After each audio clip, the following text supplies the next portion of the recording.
Bismillahirrahmanirrahim. Assalamualaikum warahmatullahi wabarakatuh. Waalaikumsalam warahmatullahi wabarakatuh. Waalaikumsalam warahmatullahi wabarakatuh. Ya, anak-anak kita kembali lagi pada pelajaran geografi dan kita pada pagi hari ini akan membahas tentang teori-teori pembentukan badan budaya. Sebelum kita masuk pada materi, kita absen terlebih dahulu. Yang pertama, Elvira. Mohon maaf Pak, nggak kedengeran.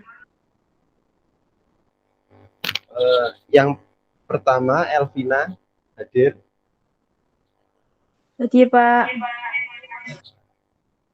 Kemudian Inge hadir. Hadir. Risma hadir. Hadir, Pak. Kemudian Kuswa. Hadir, Pak. Sebelum kita menginjak materi pembentukan jagat raya, kita akan melakukan review pada materi kemarin. Masih ada yang ingat tentang materi yang kita pelajari kemarin, anak-anak?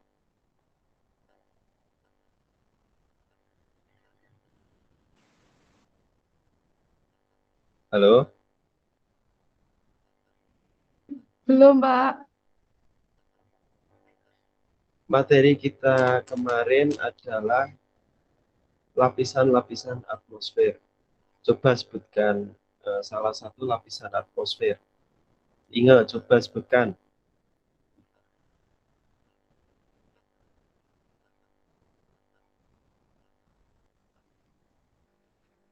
Eksosfer. Ya, eksosfer. Eksosfer adalah lapisan terluar dari lapisan atmosfer. Kemudian coba Uswa sebutkan lapisan atmosfer.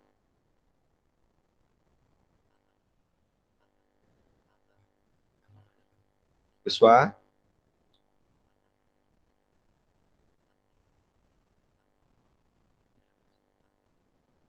Atau Risma, coba sebutkan.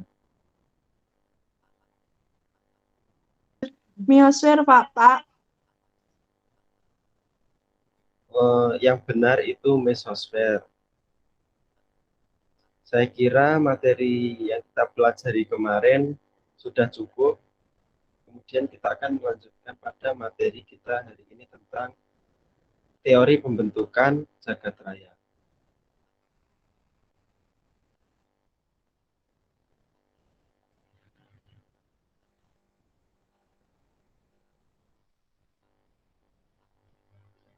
Tujuan dari pembelajaran kita kali ini adalah yang pertama, mengidentifikasi komponen jagat raya. Yang kedua, menjelaskan teori penciptaan jagat raya.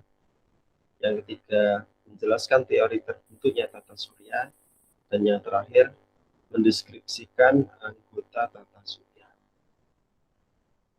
Kita ke materi yang pertama, tentang teori pembentukan tata surya. Teori yang terkenal dari teori pembentukan tata surya yang pertama adalah teori nebula yang dikemukakan oleh Immanuel Kant pada tahun 1775 dan disempurnakan oleh Pierre Marquis de Laplace pada tahun 1796. Sehingga teori ini lebih dikenal dengan teori nebula Kant-Laplace. Pada tahap awal tata surya masih berupa kabut raksasa. Kemudian kabut ini terbentuk dari debu, es, dan gas yang disebut nebula. Unsur gas sebagian besar berupa hidrogen. Karena gaya gravitasi yang dimilikinya, kabut itu menyusut dan berputar dengan arah tertentu. Akibat memutar tersebut, suhu dari kabut itu memanas dan akhirnya menjadi bintang raksasa yang disebut matahari. Matahari raksasa itu terus menyusut dan perputarannya semakin cepat. sehingga cincin-cincin gas dan es terlontar ke sekeliling matahari. Akibat gaya gravitasi, gas-gas tersebut memadat seiring dengan penurunan suhunya dan membentuk planet dalam. Dengan cara yang sama, planet luar juga terbentuk. Selanjutnya, teori planetesimal. Teori planetesimal pertama kali dikemukakan oleh Thomas C. Chamberlain dan Forrest R. Moulton pada tahun 1900. Teori ini mengatakan bahwa tata surya terbentuk akibat adanya bintang lain yang hampir menabrak matahari, yang gravitasinya itu lebih tinggi dari matahari, sehingga sebagian partikel-partikel matahari itu terlempar keluar dan mendingin. Kemudian jadilah planet-planet seperti yang kita ketahui hingga saat ini. Yang ketiga, teori pasang surut bintang. Teori ini pertama kali dikemukakan oleh James J. dan Harold Jeffreys pada tahun 1917. Teori pasang surut bintang sangat mirip dengan teori planetesimal, namun bedanya terletak pada jumlah awalnya matahari. Pada teori ini, jumlah awal matahari itu lebih besar masanya, sehingga bintang yang hampir menabrak matahari itu hanya melemparkan sebagian kecil dari partikel matahari. Kemudian, teori kondensasi. Teori ini dikemukakan oleh astronom Belanda yang bernama J.P. Kuiper pada tahun 1950.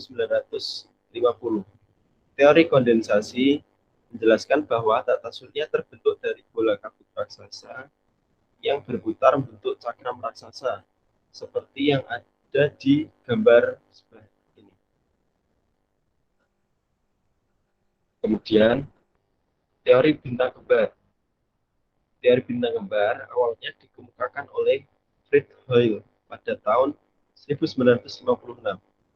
Teori mengemukakan bahwa semula tata surya kita berupa dua bintang yang hampir sama ukurannya dan berdekatan, salah satunya meledak meninggalkan serpihan-serpihan kecil. Nah, serpihan-serpihan kecil itu yang mendingin kemudian menjadi planet-planet. Kemudian yang terakhir, teori Big Bang. Teori ini sangat terkenal. Pasti anak-anak pada tahu tentang teori Big Bang ini. Teori Big Bang itu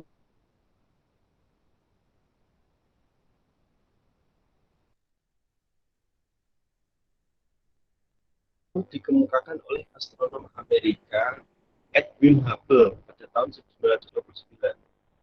Nah, itu bergerak selalu menjauhi kita dengan kecepatan yang tinggi.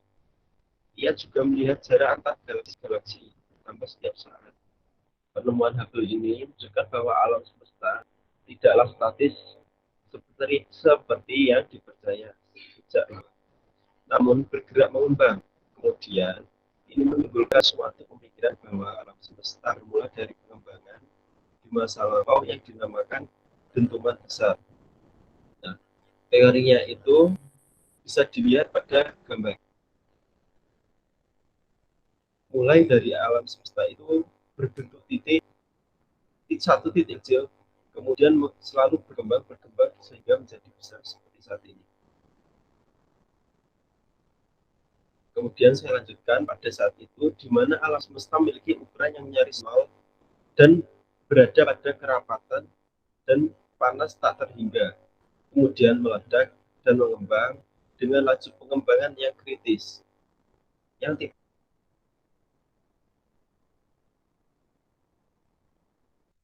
terlalu lambat untuk membuatnya segera mengkerut atau terlalu cepat sehingga membuatnya menjadi kurang lebih. Alam semesta akan terus mengembang tanpa kejadian lain apapun. alam semesta secara keseluruhan akan mengembang dan mendingin. Dan teori yang paling mendekati kebenarannya adalah teori Big Bang berdasarkan dari penjelasan teorinya. Selain itu, saya juga akan mengemukakan dari penemuan video yang saya lihat di kanal YouTube seseorang yang menyatakan bahwa alam semesta itu berawal dari satu garis lurus. Kemudian ia mengembang semakin lama semakin mengembang sehingga luasnya tak terhingga. Kemudian semakin lama alam semesta juga akan kembali semakin menyusut. Tidak tahu karena hal apa, tapi yang pasti apabila alam semesta itu berawal dari satu garis lurus, maka berakhir juga dengan satu garis lurus.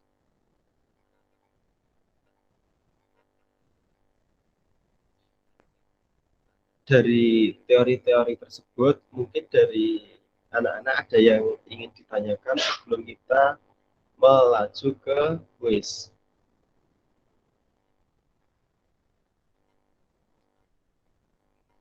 Halo? Ada yang bisa menyalakan kamera atau bertanya tentang teori-teori yang disebutkan?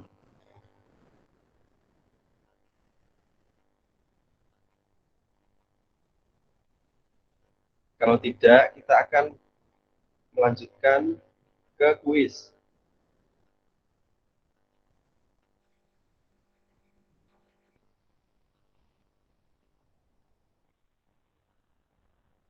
Saya kira tidak Saya ada yang izin bertanya. bertanya, Pak.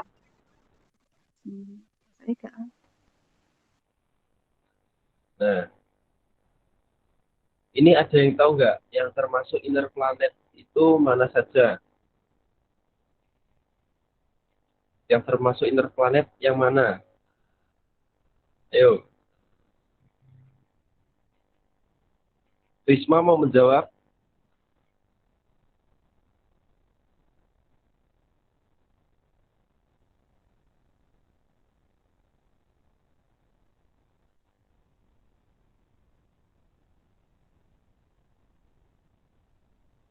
Bumi, Pak. B.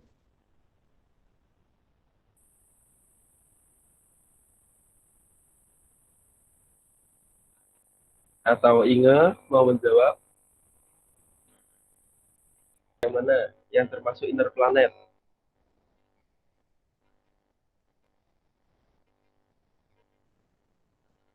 Inge?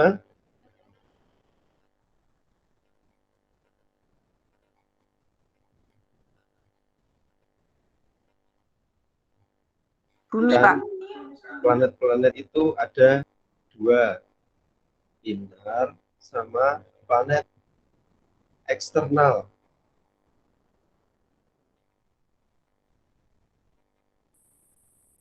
Jawabannya yang mana? Bumi, bumi, Pak. Bumi, Pak. Tadi yang menjawab siapa? Yang pertama tadi, Elvina. Iya, Apa Pak. Elvina? Bumi, Pak. Bumi. Nah, jawabannya Iya. Ih, bener kan? kenapa Bumi termasuk planet inner? Ada yang tahu? Ada yang tahu nggak? Gini, Itu, Pak. Bumi Bukan disebut dipilih planet bumi inner. karena dekat dari matahari. Ya, jawabannya masih kurang tepat, kurang sedikit lagi. Gini, planet-planet itu ada planet inner dan planet eksternal, planet dalam dan planet luar. Planet dalam itu ada Merkurius, Venus, Bumi, sama Mars. Nah, setelah Mars itu ada kumpulan asteroid-asteroid yang mengelilingi planet inner. Kemudian baru dilanjutkan Neptunus, Uranus, Jupiter, Neptunus, Uranus, dan Pluto. Seperti itu.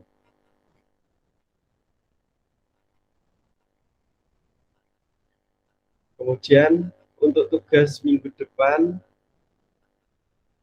anak-anak harus menggambar sistem tata surya. Mulai dari bumi, mulai dari Gambar manual apa matahari. pakai? Itu menggambarnya manual di buku gambar ya. Ingat. Diwarnain nggak, Kalau Pak? kalau diwarnai lebih bagus, tapi kalau cuma dibuat bulat-bulat juga nggak apa-apa. Yang penting anak-anak tahu dari sistem tata surya kita.